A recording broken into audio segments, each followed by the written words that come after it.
Mesdames et messieurs, bonsoir. Merci d'avoir choisi RTI 1 à la une de ce 20h.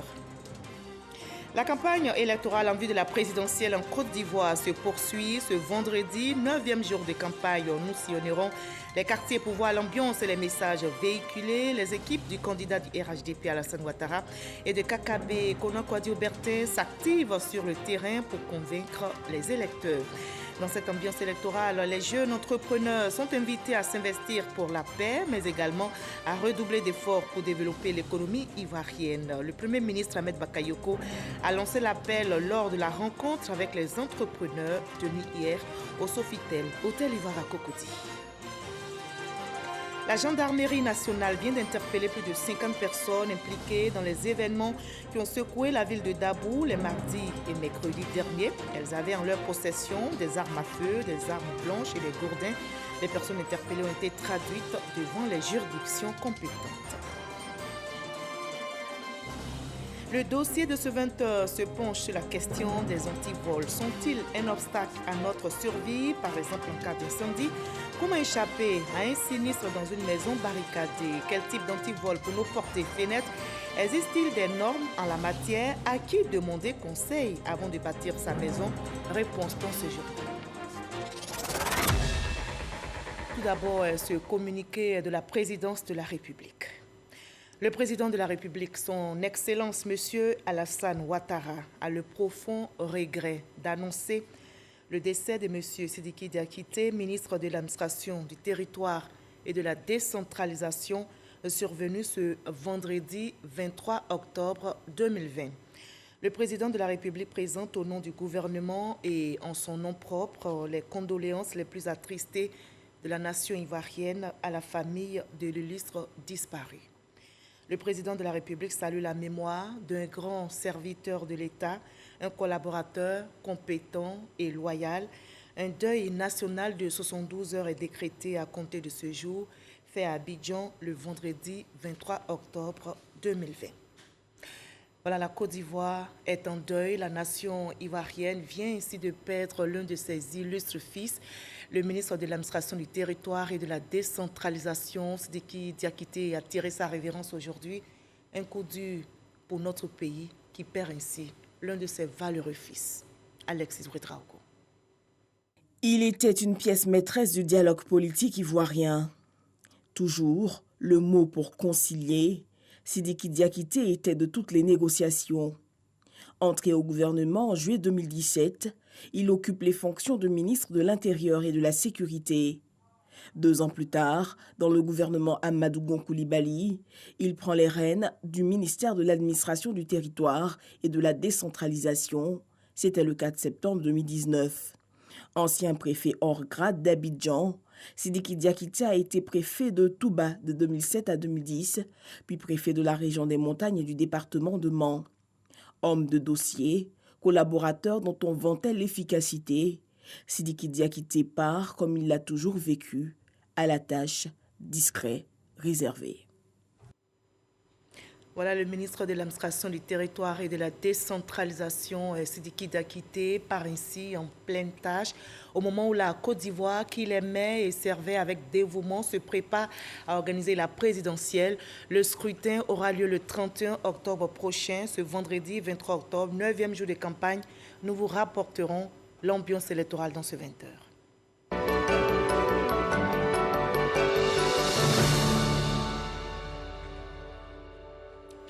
Nous sommes à J-8 de la présidentielle ivoirienne. Ce vendredi, 9e jour de la campagne électorale, le RHDP défendu par le candidat Alassane Ouattara s'active sur le terrain. Cet après-midi, le directeur national de campagne, Ahmed Bakayoko, a rencontré les commerçants, promoteurs de petites et moyennes entreprises sur place au Palais de la Culture de Treichville et leur a présenté le programme du candidat du RHDP, Viviane Aimé. Commerçants, artisans, promoteurs des petites et moyennes entreprises, ils constituent la frange la plus nombreuse des personnes en activité en Côte d'Ivoire. Ce vendredi après-midi, ils ont pris d'assaut la 4000 places du Palais de la Culture de Treichville pour démontrer leur soutien au candidat du RHDP. Un soutien en forme de remerciement pour les 9 années de paix, de stabilité et d'impulsion données à l'économie nationale et qui ont permis aux opérateurs économiques nationaux, aussi petits soient-ils, de mener à bien leurs activités. L'ambiance était à la fête et à la joie d'accueillir le directeur national de campagne, le Premier ministre Ahmed Bakayoko, venu représenter le candidat du RHDP. Mais l'annonce quelques instants plus tard par le Premier ministre de la nouvelle du décès subi ce vendredi après-midi du ministre Sidiki Diakité a jeté un froid dans la salle.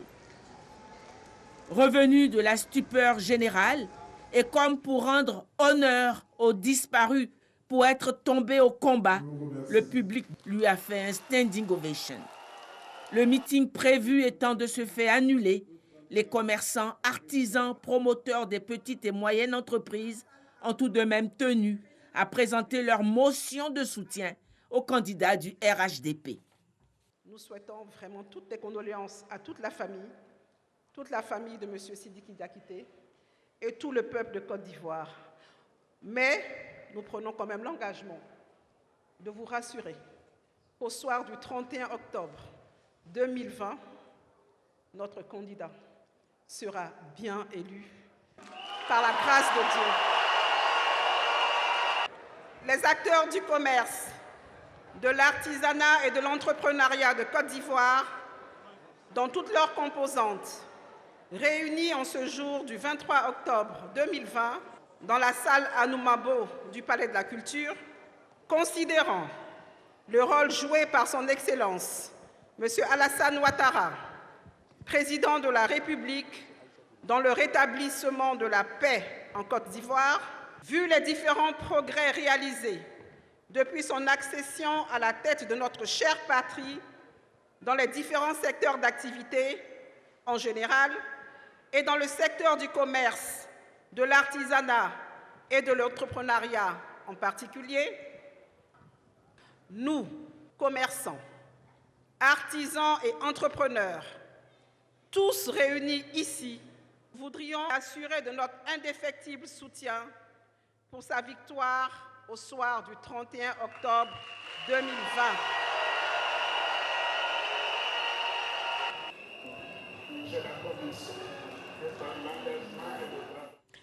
Après 8 journées d'activité sur le terrain émaillées de meetings, rencontres sectorielles, interviews et entretiens dans les médias, le candidat indépendant Kouadio Konan-Bertin dit Kakabe a mis le cap sur son quartier général pour faire le point.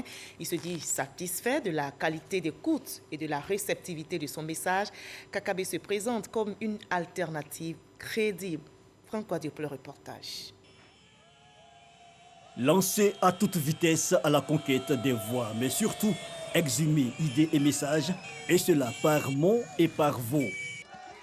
Kouadio Konan-Bertin dit Kakabe a fait une partie du tour de la question. Il peut désormais s'appesantir sur la première moitié de ses joutes électorales. Ça fait une semaine de campagne. J'ai eu toutes sortes de pressions face au boycott. Mais il faut dire que jamais un seul Ivoirien ne m'a lancé une pierre.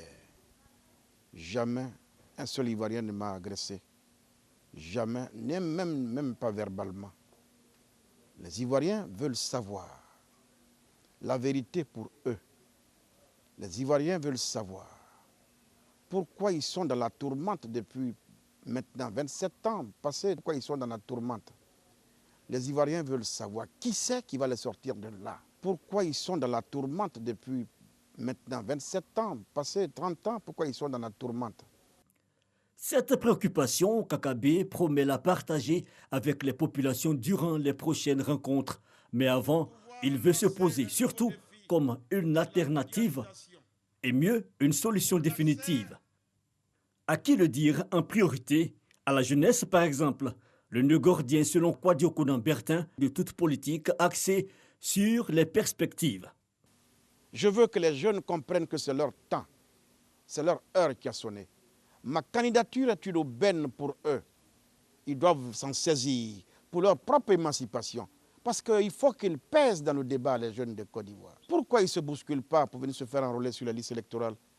Quand vous les interrogez, ils vous disent non, c'est une affaire de vieux. Voilà bientôt 30 ans que ça dure. Il n'y a que les mêmes visages, les mêmes scènes, avec les mêmes méthodes tout le temps. Je le dis, qu'on se comprenne bien. Ce que je reproche aux autres, à mes adversaires, ce n'est pas leur âge, mais c'est plutôt l'âge de leur méthode, l'âge de leurs idées. Ça ne peut plus continuer comme ça dans ce pays-là. Il faut changer de logiciel politique. Ou encore de discours. Et cela, bientôt dans plusieurs aires géographiques du pays. Dans les jours à venir, encore la forêt claire et bientôt la savane arborée.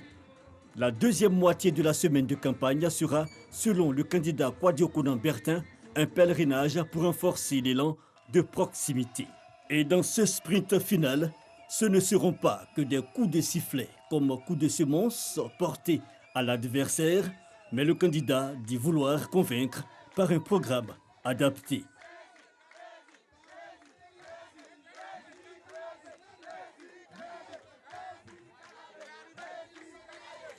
À J-8 de la présidentielle ivoirienne, le Conseil national des droits de l'homme s'active aussi. Le CNDH va déployer 1500 observateurs pour ce scrutin. Leur mission, superviser la présidentielle du 31 octobre prochain. Ils veilleront au bon fonctionnement de la présidentielle, au respect des droits de l'homme. Ces observateurs nationaux seront déployés sur l'ensemble du territoire, nous dit Eric Gori. Namizata Sangaré face à la presse. La présidente du Conseil national des droits de l'homme s'entretient avec les journalistes. Objectif, donner les détails de la mission des 1500 observateurs des droits de l'homme qui seront sur le terrain le jour du vote. Leur mission sera basée sur le respect des droits de l'homme. Ces observateurs seront des relais du CNDH. Ils donneront de la voix si certains citoyens sont empêchés d'accomplir leurs devoirs. Nous souhaitons nous déployer à toutes les étapes pour rassurer les populations sur l'intégrité et pour la sincérité du scrutin. Les dispositions de la Commission électorale indépendante doivent également prendre en compte la situation des personnes vivant avec des handicaps. Ces observateurs feront remonter à leur hiérarchie toute anomalie liée aux élections. Et tout cela a pour objectif d'assurer nos populations, nos concitoyens sur la sincérité du scrutin, sur l'intégrité du scrutin.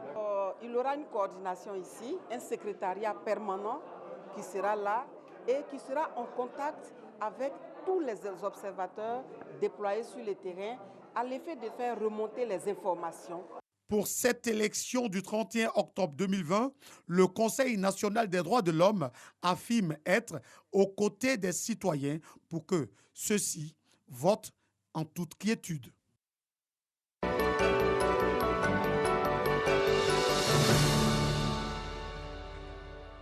Voilà, une présidentielle à peser, c'est le vœu de tous et les messages de sensibilisation se multiplient. Le Conseil national des droits de l'homme a en outre fait une déclaration pour appeler à l'apaisement et décrier les récentes violences survenues notamment à Dabou. Le contenu de la déclaration avec Sephora Zeki. Déclaration du Conseil national des droits de l'homme CNDH. Suite au mot d'ordre de désobéissance civile lancé par les plateformes et groupements politiques de l'opposition, le CNDH observe une résurgence d'actes de violence, d'attaques graves contre des personnes physiques, des symboles et l'autorité de l'État, de destruction de biens publics et privés, d'obstruction de voies publiques, de circulation urbaine et interurbaine, d'empêchement de distribution des cartes d'électeurs, de saccage de matériel des sièges des commissions électorales locales, de pillage de commerce. Le CNDH observe également la propagation de propos haineux, de fake news et d'appels à la violence sur les réseaux sociaux. Le CNDH condamne ces faits, notamment les pertes en vie humaine, et déplore les affrontements entre communautés, précisément dans les localités de Bonoua, Bongouanou et Dabou. En outre, le CNDH recommande au gouvernement de poursuivre le dialogue et mettre tout en œuvre en vue de ramener à la table des négociations toutes les parties prenantes.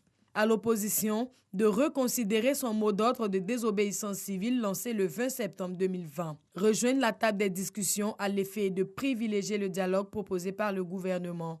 S'inscrire résolument dans la voie pacifique de recherche de solutions. Contribuer à l'organisation d'une élection présidentielle apaisée, transparente et démocratique, fait à Abidjan le 22 octobre 2020 pour le Conseil, la présidente. Et pour la paix en Côte d'Ivoire, tournons le dos aux violences. On l'a appris aujourd'hui, la gendarmerie nationale a interpellé plus de 50 personnes impliquées dans les événements qui ont secoué la ville de Dabou les mardis et mercredis derniers. Elles avaient en leur possession des armes à feu, des armes blanches et des gourdins. Les personnes interpellées ont été traduites devant les juridictions compétentes. Le témoignage d'Abou Sanogo. Leur interpellation par la gendarmerie nationale intervient après les récents événements qui se sont déroulés dans la commune de Dabou et des villages environnants. Il a été retrouvé en leur possession des armes blanches et à feu, des barres de fer, des téléphones portables et des gourdins avec lesquels ils ont opéré. Ce sont au total 6 armes à feu, 40 armes blanches dont 25 machettes, 8 couteaux de cuisine, 3 lances, 3 haches, 2 couteaux, 2 pics. Ces 50 individus qui se sont illustrés à Dabou et ces villages environnants seront conduits devant les juridictions compétentes pour permettre d'élucider le rôle que chacun d'eux a joué au cours de ces tristes événements. Suite aux événements qui ont eu lieu à Bongouanou ces derniers jours et qui ont fait des morts et des blessés, les populations se sont retrouvées pour célébrer et sceller la paix. Le chef de l'État solidaire des victimes a fait des dons aux différentes familles. On en sait plus avec Alexis Ouedraogo. Les 15 et 16 octobre dernier, la ville de Bongouanou était secouée par une vague de mouvements et d'incidents d'une rare violence. Au compteur, des pertes en vie humaine, des blessés et de nombreux dégâts matériels. Après la tempête, les populations se retrouvent pour aplanir les différends, une initiative que vient soutenir le chef de l'État. Ces événements se sont soldés par des blessés et même des morts. Le président de la République informé m'a chargé de venir d'Iyako et de donner quelques moyens aux familles qui ont perdu des enfants et aux blessés, pour les blessés se soigner. L'occasion pour l'inspecteur général d'État Théophile Awandoli de lancer un appel au calme, à la tolérance et surtout à une bonne compréhension du jeu politique. Que cela ne se répète plus. C'est l'appel que nous leur avons lancé, de calmer les cœurs, de calmer les esprits. Ces blessés qui sont là, certains sont de tel parti, d'autres de tel autre parti. Moi, ce sont mes enfants qui sont blessés et qu'on doit soigner. Et qu'eux aussi, ils comprennent un certain nombre de choses. Il faut qu'ils pensent à leur propre vie. Le fils de la région a pour finir invité les populations, notamment les jeunes, au calme pendant cette période électorale. L'association Idées de paix sensibilise aussi pour une élection sans violence. L'association était récemment à Diokoué, dans la région du Guémon, pour inviter les femmes à s'investir dans la promotion de la paix. Les femmes de Diokoué ont donc exprimé leur volonté d'une élection présidentielle apaisée. Konaté Moussa. Les femmes de Diokoué souhaitent un environnement électoral apaisé. Elles ont répondu massivement à l'appel de l'association Idées de paix qui milite pour le vivre ensemble. L'association Idées de paix veut passer par les femmes pour véhiculer son message de cohésion sociale en cette période d'élection. La femme est le cœur de la nation, le cœur de la République, le cœur de la société. Mais en même temps, elle est la première victime quand il y a les crises. Et la femme pleure toujours ses enfants qui malheureusement sont instrumentalisés par des hommes politiques. Comme on voit aujourd'hui, des enfants qui sont instrumentalisés à aller brûler les voitures, à aller couper les troncs d'arbres pour jeter sur la route pour faire renverser des cars. Mais tout ceci, si on touche le cœur des mamans, si on est avec leur mère, si on sensibilise la mère, si la mère s'engage, l'enfant va comprendre parce que la mère, c'est elle qui donne le sang et c'est la mère qui guide son enfant. Le 31 octobre prochain, chacune d'entre elles doit aller voter pour une élection apaisée. L'association Idées de paix entend poursuivre ses actions pour sensibiliser l'ensemble des populations à une élection sans violence. Et la Côte d'Ivoire se prépare à organiser ces élections dans le respect des gestes barrières contre le coronavirus. La lutte contre la pandémie continue. Le pays peut compter justement sur ses partenaires, dont le Fonds monétaire international. La directrice générale du FMI a eu une séance de travail avec le Premier ministre Ahmed Bakayoko. Ils ont échangé par visioconférence sur le levier de l'économie ivoirienne face au Covid-19. Il faut créer urgemment des mécanismes d'appui pour soutenir les économies africaines. Chef Koné pour le reportage. Les plans de riposte à la Covid-19, la résilience des économies africaines face aux impacts de la pandémie, mais surtout la nouvelle configuration post-Covid des appuis du Fonds monétaire international aux pays africains, dont la Côte d'Ivoire, ont meublé les échanges des deux personnalités. Kristalina Georgieva, directrice du FMI, a salué les efforts consentis par le gouvernement de Côte d'Ivoire. L'engagement fervent de la part des autorités d'avoir pris des mesures décisives pour veiller à ce que l'économie puisse traverser cette crise. Grâce à ce qu'a pu faire la Côte d'Ivoire ces dernières années, elle est en mesure maintenant de pouvoir faire face à cette crise. La zone de turbulence passée pendant les premières heures de la crise sanitaire, la directrice du FMI fait des propositions pour la période post-Covid. Et maintenant, nous devons nous préparer à la phase qui va suivre. Comment ? Tout d'abord, éviter de replier les mesures et de retirer le soutien sans affecter l'économie. Et ensuite, attirer les investissements nécessaires pour que l'économie puisse être prête à l'avenir.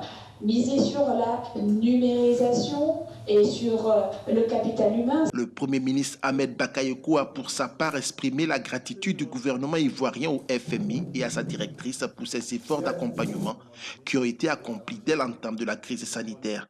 Cependant, face aux restrictions du commerce mondial qui impactent les circuits internationaux de distribution dans plusieurs pays du monde, le Premier ministre a souhaité une réorientation de l'appui du FMI. C'est pourquoi nous souhaitons transformer notre plan d'appui Covid à l'économie en un plan de relance.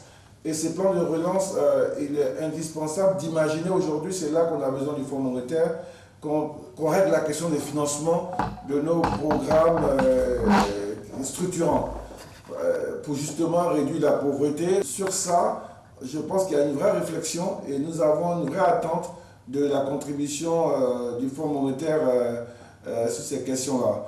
Depuis la survenue du premier cas de personnes contaminées en Côte d'Ivoire le 11 mars 2020, le pays compte à ce jour 20 390 cas confirmés pour 20 088 guéris. Le plan de riposte à la pandémie élaboré par le gouvernement a été soutenu par le FMI à hauteur de 530 milliards de francs CFA, ce qui a permis au pays d'avoir un plan robuste de réponse sanitaire accompagné d'un programme d'appui économique.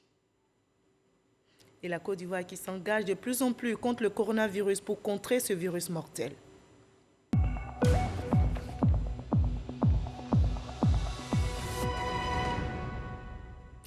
Ce vendredi 23 octobre, on dénombre 15 cas confirmés sur 1396 échantillons prélevés, 12 nouvelles guérisons, 0 décès. La Côte d'Ivoire, notre pays, compte à ce jour 184 cas actifs. Attention donc à ne pas relâcher dans l'observation des gestes barrières. Préservons notre santé et celle des autres en appliquant scrupuleusement ces gestes simples, mais ces gestes qui sauvent. Les jeunes entrepreneurs sont invités à s'investir pour la paix, mais également à redoubler d'efforts en cette pandémie pour développer l'économie ivoirienne. Le Premier ministre Ahmed Bakayoko a lancé l'appel lors de la rencontre avec les entrepreneurs tenue hier au Sofitel Hôtel Ivoire à Cocody. Francis Boifou. En 9 ans, la Côte d'Ivoire a pu rattraper son retard sur le développement. De 60 en 80 en 20 ans, avec le miracle ivoirien, le président Oufoué a réussi à multiplier le PIB par tête d'habitant par 2.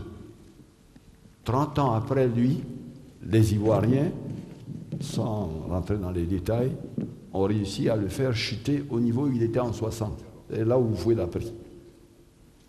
Et en 10 ans, de 2011 à 2019, le président Alassane a réussi à le faire doubler, le multiplier par 2.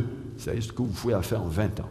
Pour y arriver, le gouvernement a amélioré l'environnement des affaires, créé un cadre de concertation État-secteur privé et mis à la disposition des petites et moyennes entreprises des fonds pour développer leurs projets. Le modèle ivoirien séduit. La Côte d'Ivoire a vraiment l'intention d'aider les entreprises à continuer à croître, mettre l'administration au service des entreprises, ce qui manque dans beaucoup de pays, et se concentrer sur leur travail qui est l'infrastructure. Et je pense que beaucoup de pays de la sous-région gagneraient à apprendre de cela. Il faut faire mieux et laisser le meilleur à la future génération, selon le Premier ministre Ahmed Bakayoko. Il invite les entrepreneurs à faire preuve d'imagination pour booster l'économie. Par essence, un business, il est bon s'il intéresse un secteur qui est porteur.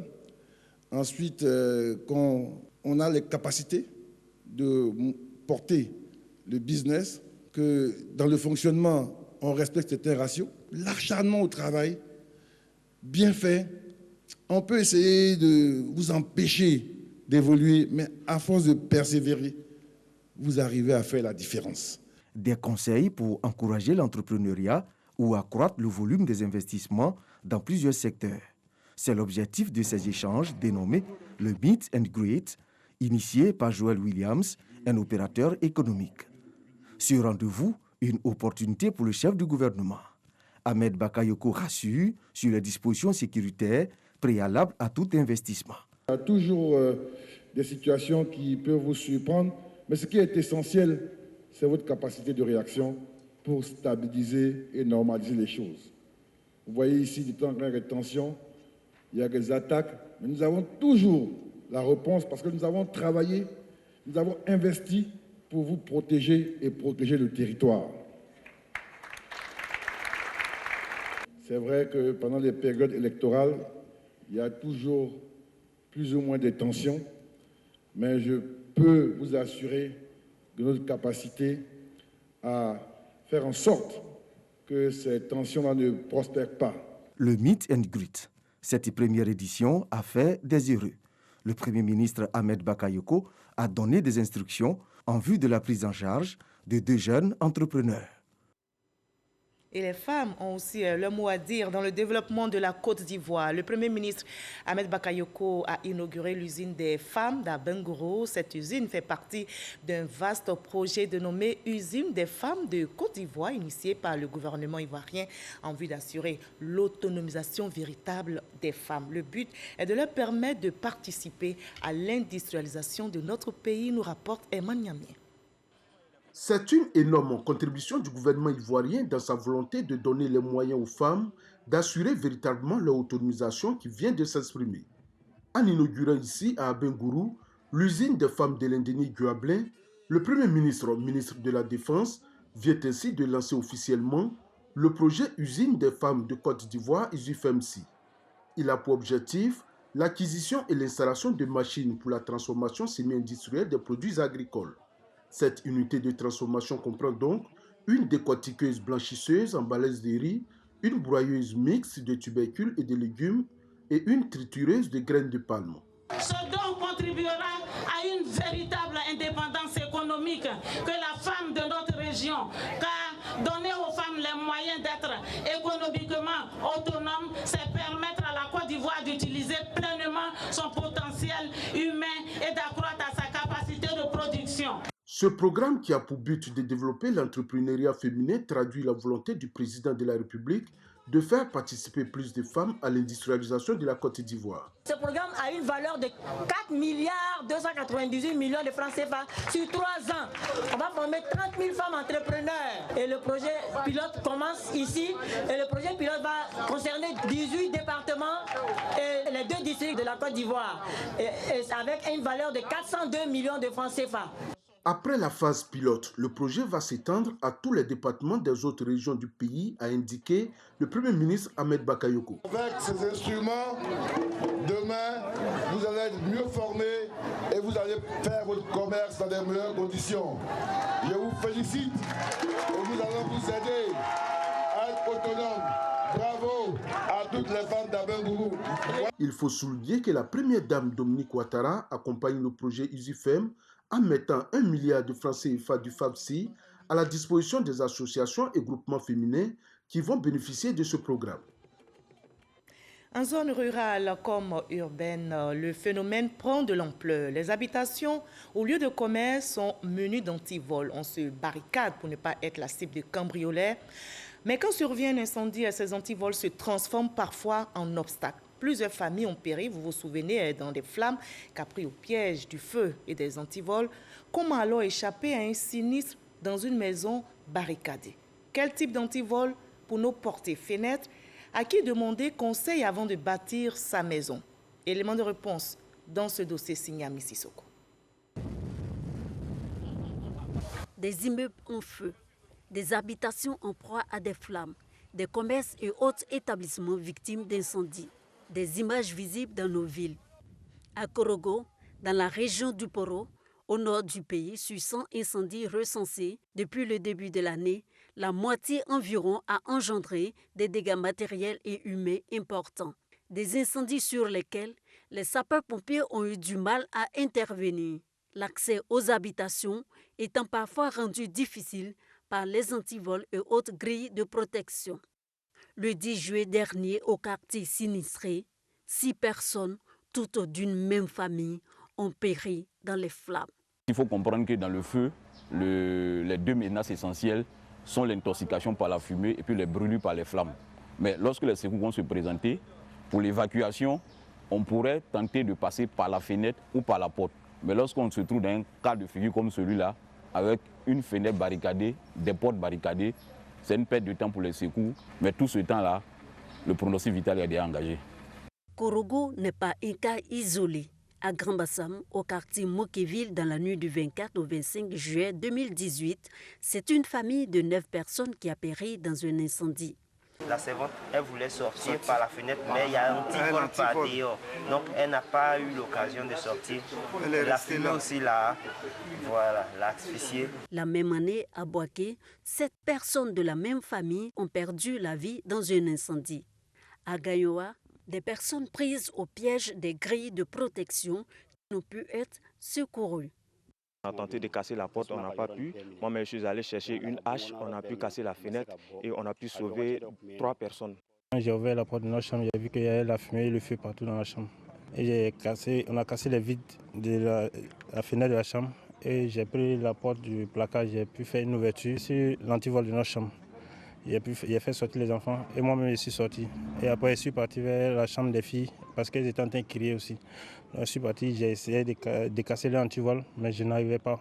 Et à un certain moment, je n'entendais plus les cris.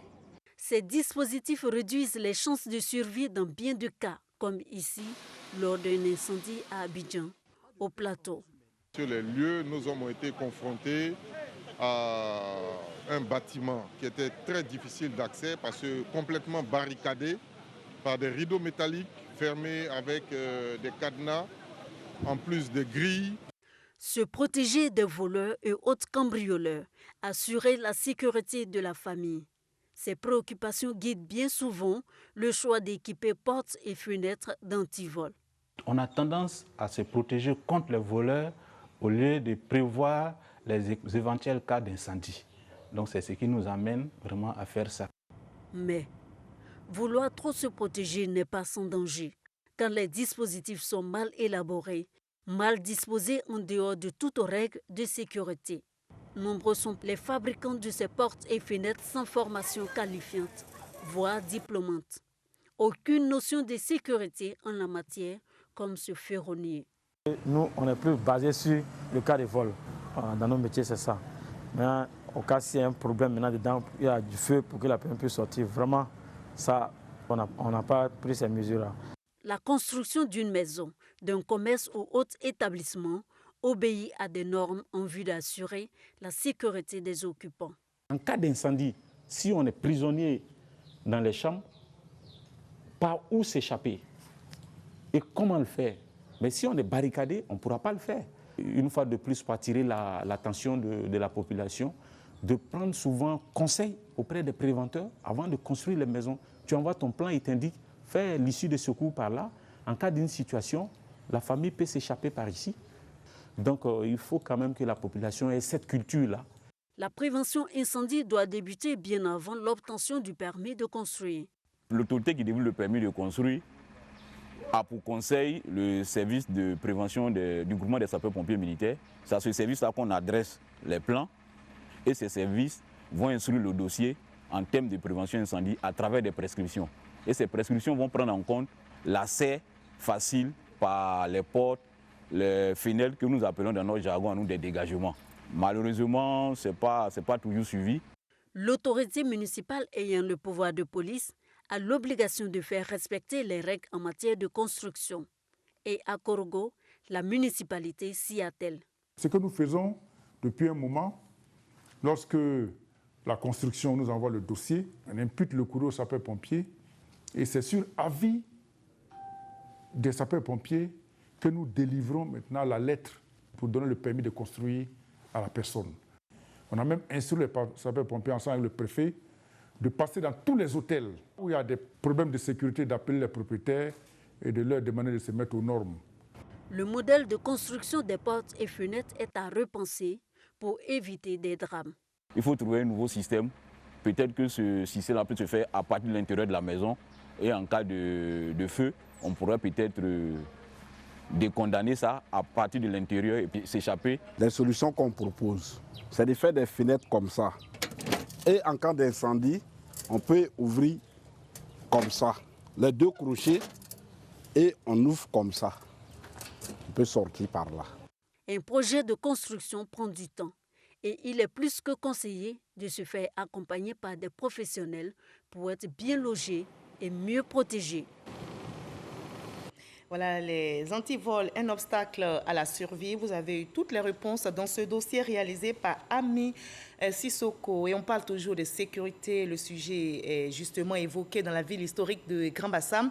Les travaux de réflexion autour de l'étude diagnostique des menaces à la sécurité humaine en Côte d'Ivoire ont eu lieu dans cette ville. Il s'agissait pour les différentes structures de prendre appui sur les conclusions d'un atelier organisé en décembre dernier en enrichissant de nouvelles perspectives afin de mieux prévenir la sécurité des personnes. Franck Quadio. Pollution environnementale, orpaillage clandestin, criminalité et crise sécuritaire et politique, que de situations qui menacent la sécurité humaine aujourd'hui. À Grand-Bassam, experts, observateurs et acteurs nationaux autour du Centre national de coordination du mécanisme de réponse à l'alerte précoce réfléchissent. Nous ne pouvons pas faire ce travail si nous ne savons pas les menaces qui se présentent à nous.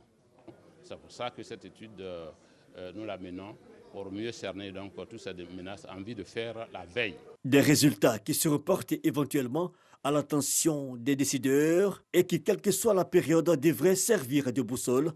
Un travail d'orientation donc, et pour les forces de sécurité, il est fortement attendu. Vu l'intérêt de cet atelier pour la paix, la stabilité et la sécurité nationale, il sera requis de votre part de donner votre pleine appréciation sur le contenu de l'étude. Autant un homme qui a fait n'est pas un homme libre, autant un homme dont le sommeil est quotidiennement troublé par un environnement malsain et bien souvent n'ayant pas facilement accès aux soins de santé, à l'eau potable, à l'électricité et à un minimum de confort social n'est pas en paix. Notons qu'en décembre 2019, un travail préliminaire a été réalisé à Yamoussoukro pour la consolidation des données sur cette étude. Il s'agissait donc à Grand-Bassam de partager les résultats de l'analyse diagnostique avec l'ensemble des parties prenantes afin de finaliser l'étude.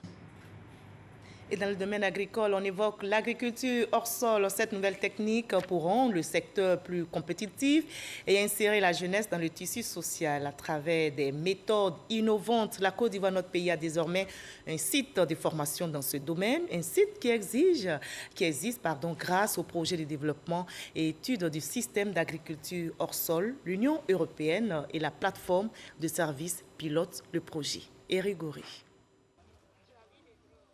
Ces jeunes filles et garçons sont des agriculteurs, une profession qui les passionne. C'est pourquoi ils mettent leurs connaissances à niveau pour être plus professionnels dans le domaine qu'ils ont choisi. Nous sommes sur le site de l'agriculture hors sol, situé dans le village de Songon. Ici, ils sont outillés aux techniques de cette agriculture moderne, une méthode qui prend en compte la protection de l'environnement. Voici des pépinières de tomates déposées sous cette tente, à l'abri du soleil et de la pluie. Elles sont arrosées à des moments précis de la journée, dans des conditions spéciales. Et 4 mois plus tard, les résultats sont palpables. C'est un site d'école et de production, donc c'est sûr qu'on va recevoir encore d'autres vagues de jeunes pour que chaque fois, chaque 6 mois en moyenne, on a des jeunes qui sont formés sur cette technique-là.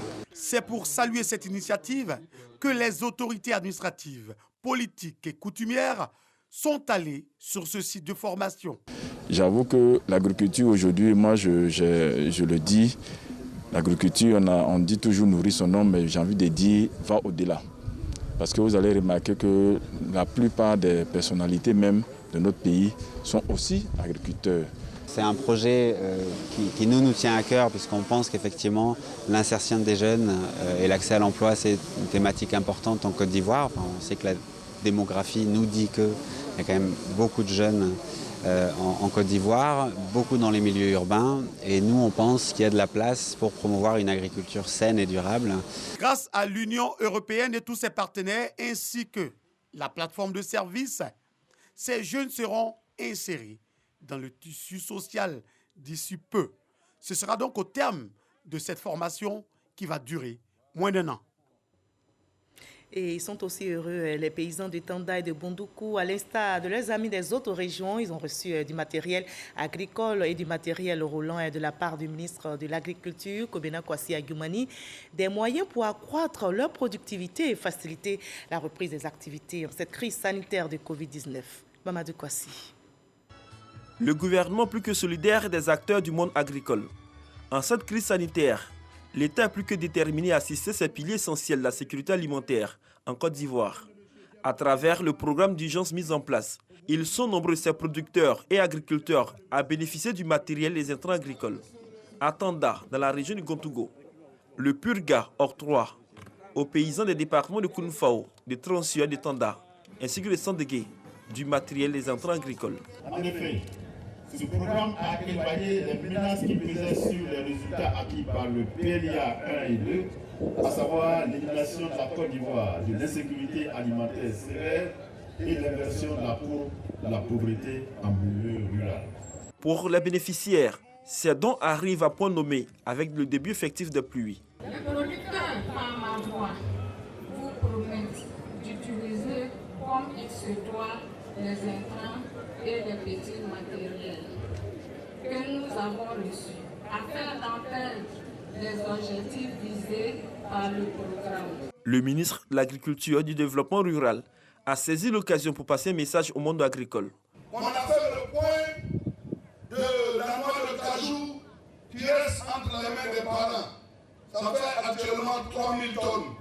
Et demain, des équipes viendront pour acheter définitivement la noix de cajou qui se trouve entre vos mains. Donc si vous voulez faire un champ de manioc, si vous voulez faire du maïs, si vous voulez faire du maraîcher, vous allez être donc enregistré et la NADER ira travailler le terrain pour vous, pour faire l'aménagement et vous-même vous allez planter.